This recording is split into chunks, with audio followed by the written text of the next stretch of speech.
Hey guys, welcome back. Love to have you here tuning into this awesome video. It's gonna be about finance and Ifoma, who has some questions during residency and finance. So I'm gonna let her introduce herself and ask her questions. Hi everyone, my name is Ifoma. I am a class of 2020 pharmacy student from University of Houston College of Pharmacy. I recently just matched to Baylor St. Luke's Medical Center, so a lot of residency questions and especially finance. Kind of scared about finances. I don't know if Ann knows this, but I'm actually planning on moving out from my parents' home, so have a lot of upcoming financial things happening. And Oh, so biggest question I have with everything is what are some tips, top 3 tips for managing finances as a resident? whew, top 3 tips. That's hard to come right now. I think as a resident, especially if so use your situation, for example, move out of your parents' house, aka what that means is you have to pay rent, right, financially. And, as a resident, again, it varies across the countries and location, but for the most part, you're hovering around $50,000 to $60,000 a year, roughly. So one big tip that I have for all the residents out there is make a budget. If you have not done this before, this is the time to do it. And what's included in the budget? So honestly, if you Google personal finance, Excel, there are a number of different format out there. So pick one that works for you, pick one that speaks to you, but essentially you want to pick out the big categories, right? So rent, food. So think about what I call the four walls. So rent, food, clothing, utilities, transportation. Those are like the essential, like think essential. So make a budget. What does your budget look like? How would that be in comparison to where you were, like, for example, your student? I know we have some returning careerists this might be your second career, so just budget for it. One thing, as a resident, like I said, you do have benefits, so they'll pay for insurance and whatnot. However, I did not do this when I was a resident. I wish I did. Is look into a 401k. So as a resident, and not all programs be eligible to do this, but as a resident, are you able to be qualified for their retirement plan? Are you able to, if they have a match program, aka match means free money, are you eligible for that program to start? And something as little as $100 a month, $50 a month, whatever, you pick a number that you're comfortable with based on your budget and start investing. And let's say if the retirement plan at your institution doesn't allow you to invest just because of how you show up in their system, that's fine. You can go and actually invest in what's called Roth IRA and Roth. So the thing is, match beats Roth beats traditional. So match equals the employer, match up to a certain percentage. That's AKA free money. You want to maximize that as much as possible. So beyond residency, when you go to a job and they have a matching retirement plan, make sure you put in as much as up to the match plan. So for example, if they match 50% of your 4%, make sure you put all 4% into your retirement plan, because that you mean you get additional 2% free money, okay? Once you're done with that, Roth. Roth means it's a retirement IRA, individual retirement account, and when you take the money out at retirement, it's tax-free. Yes. And with Roth, it's limited by your income. So with your income, again, when you become a pharmacist, you may or may not qualify for it, but as a resident, I guarantee that you will be qualified for Roth. So think about even saving $300 a month. Like I said, whatever number that you're comfortable with, go for Roth. You can choose Roth at any institution. Vanguard has a lot of options for exchange traded funds. I know I'm throwing a lot of words out there. If these are new, just let me know. But I'm going to try to keep this very simple for you guys. But go for Roth, and there's a cap amount that you can contribute. which is $6,000 for 2020. Every year it increases up a little bit, and every year the tax income limit changes a little bit. So I'm not going to quote the actual number. So just go to irs.gov and they will give you, and just put in, or even Google Roth IRA limit contribution. And it would tell you if you're married versus single, if you're doing your tax jointly, what all that stuff means, okay? So make sure that you go and invest in your Roth. There is a backdoor Roth conversion if you are not eligible to directly contribute. I won't go into that because that's going to be another video because it's very complicated. So even like, for example, myself, where you may not meet the income limit, there is a way to do Roth, but you got to do a backdoor Roth conversion and not directly contribute. Okay, so match beats Roth, Roth beats traditional. And traditional is essentially, these are called pre-tax accounts. So at your facilities, again, as a resident or as a pharmacist, they're probably going to be pension plan or not pension plan, retirement accounts. It could be 403B, 401K. I mean, it's a lot of different lingo, but essentially they are retirement accounts. And you can put money in, and every year there's a cap. So for this year, it's like $19,500. You can put in and it'd be tax deductible. So let's say you make $100,000, you take out $19,000, and then after that would be the taxable income. And so essentially it's the pre-tax. So you can put money in there, let it grow. The caveat is that Uncle Sam will always get you. It's just before or after. So with traditional, he will come after retirement and be like, all right, gonna take that out? Let me tax you on that. Yeah. So that's the difference between Roth versus traditional. You want a good balance between the two. Okay, so as a resident, let me recap that. You want to see if you're eligible for a retirement account at your institution.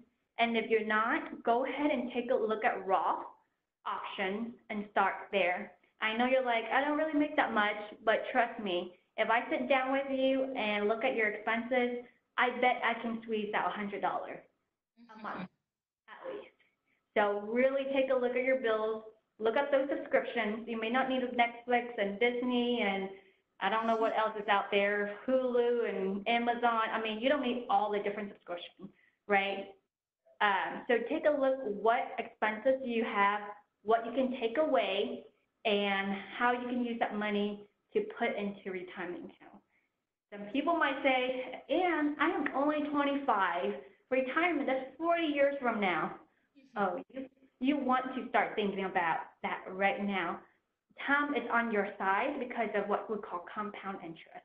It doesn't grow linearly, it grows exponentially. Oh, nice. So, you know, $1 now in 40 years in compound could be, I'm just, again, making up the number, $40 or $100. I mean, it's just, right? Because every year inflation is about 3%. Okay. So really think about compounding interest, inflation. Your dollar now for sure is worth less than 40 years from now, that dollar, right? We all agree on that. So just really make sure that you start saving, start looking to retirement account, start being able to have a budget, have a financial plan when you're a resident.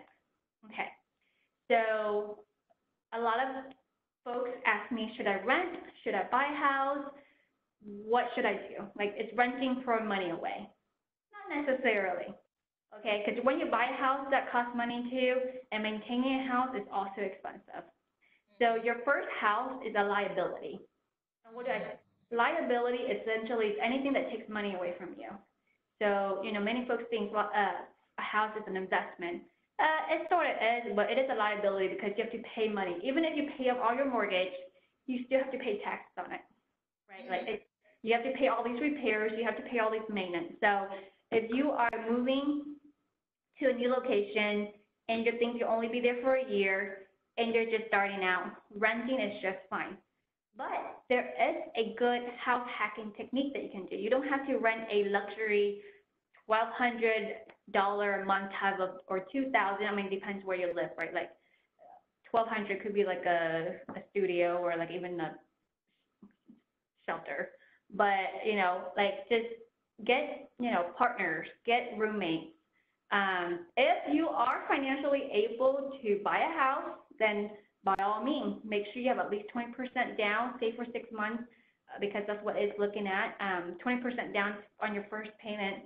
And you can house hack if you buy like a duplex, for example, and you live on one, you rent out the other, so you technically live rent free. So it just really depends from that standpoint, to make sure that you are financially sound. Don't take out credit cards just to pay for your house, or don't take, I mean, that is not a good strategy. Even you may get like these, and I get these all the time, and I shred them as soon as I get them. Promotional period, 0% APR for the next 6 months, and then you look at fine print, 21.99% after the 6 months. You're buying, I mean, that is just not a good strategy. So really be able to differentiate between wants versus need. Do you need that new iPhone, or can you stick with your current iPhone? Do you need that nice purse versus what your current purse? Do you need a nice card? I mean, for example, I would consider this a mistake, some people. When I first got out of pharmacy school, I'm like, man, I worked so hard. I didn't have a car for 7 years. I took public transportation and walk everywhere in Austin. So I deserve this car. So guess what car I got my first year? A Range Rover. Oh, I wish I did that. I got a BMW. I'm not gonna lie, and now I coined it break my wallet, or broke my wallet. And I really enjoyed it. It was awesome. It was nice. Like, I loved. But then, as I learned about financial independence and financial freedom and being able to have financial health, that was not a healthy decision. So guess what I did? I sold it as fast as I could, and the car depreciate. I mean, car depreciate, right? Especially those luxury cars, like even if it's a brand new car you drove off the lot, it's already like 30%, 40% in terms of value. So I'm so passionate about career and finance because I felt like I've made quite a number of mistakes along the way, and now I just want to share with you guys on, and I don't know the answers to everything, trust me, but I'm learning as I'm reading a lot of books right now just to get me to where I am.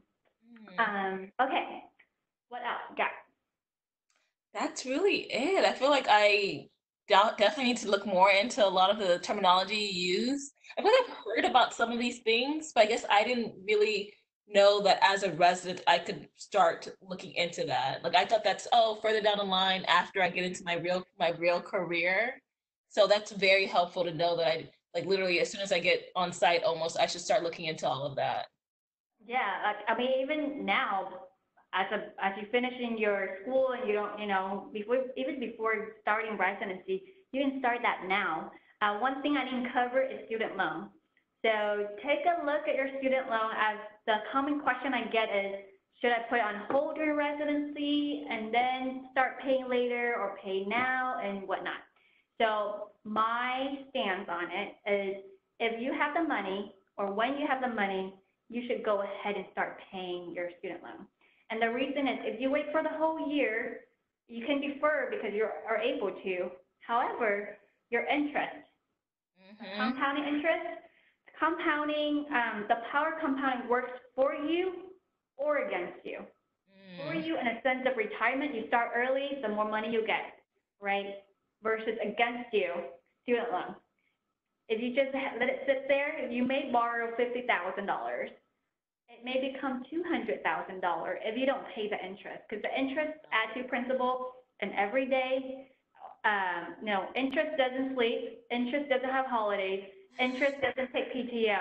So you know what? It's there for you, and it never dies. So it will just be there. So even after you wake up, drink a nice coffee, guess what? It's coming to haunt you. Trust me, make sure even in residency, pay off your student loan slowly, even if it's on income-based repayment plan. So they'll look, let's say, oh, you make $50,000. Okay, based on that, we will, do X amount. Okay, now you're a pharmacist, you make $97,000. Okay, we'll do an income-based, so it's appropriate based on what you're doing, but I wouldn't hold it or defer because, again, it doesn't sleep, and it will continue to haunt you until you pay that thing off. And what I would recommend is if you have 3 different loans, for example, start paying just for a emotional win. If you own something $1,000, $10,000, and $40,000, start paying off this $1,000 because once you see like, yeah, I cleared it out, woohoo, right? Even though this may have like lower interest than the $10,000, but you can go ahead and pay off the smaller amount. It's called the snowball effect. So you pay this off first, so you have the emotional win, like, yeah, and then you just keep digging at it and just pay. Another tip as a resident is think about moonlighting. See if you can do a PRN job elsewhere. I don't think you will not get additional money. Again, every facility is different, so I'm never going to say never, but I don't think you can get moonlighting at the same facility because you are technically have to staff, and I don't think they can pay you extra. But check with your director if that's a possibility to get paid additional. Not you're doing gracious work and just pick up the shift just because you want to see get paid additional to whatever you're already given you. If not, start looking at, start moonlighting, even like community pharmacy, independent pharmacy, they always need some people, retail side, other hospitals, and so you can do PRN work and apply to do PRN work. This was one thing I did not do and I wish I did, and I would recommend it. Or just look to see what other side hustle that you can do. There's some websites that you can, Uber, that you can drive people around. Like, just do any side hustle, and all that side hustle money go towards your loan. Like, pretend it's not been there. Like, so one last tip before we finish this is that make sure whatever your standard of living is, keep it the same. If you make $50,000, 70, 80, 100, don't be correlating your standard of living with your income. That is absolutely no, right? Like, make it, fix it, whatever it is, live like a student. If you want to, it's kind of like make that sacrifice. Yeah, it's worth it. So you got to make that sacrifice for first few years, and you can enjoy the big house, the nice purse, whatever that brings you joy. I'm not saying don't buy expensive things. I'm just saying hold off, delay gratification. So fix your whatever that standard of living that you have, stay there. Even if you make $50,000 more than what you were before, use that money, put it on all your debt. So if that's a student loan, pay off your student loans. If you already finished your student loans and you have a mortgage, pay off your mortgage. And of course, you want to invest, like at least 15% to invest. One resource that I felt is really good as a blueprint for those who are getting started on their life and just want steps to go through the financial health is Dave Ramsey. He has 7 baby steps on building wealth, and he lists out those 7 baby steps. And I actually had a video on this on my channel that I published 2 weeks ago, so go ahead and take a look at that. But Dave Ramsey, 7 baby steps, and I think it's a really good intro for those that are just getting started, just want to know how, when, where, what to do when it comes to finance health. All right. So with that, thank you for listening and tuning in. And as always, comment on the comment section any questions you have, or for those that are already reaching your financial freedom, please post, your insights. And for other videos like this, subscribe and hit the bell button to notify you. And I truly enjoy your time today and appreciate you tuning in. Ciao.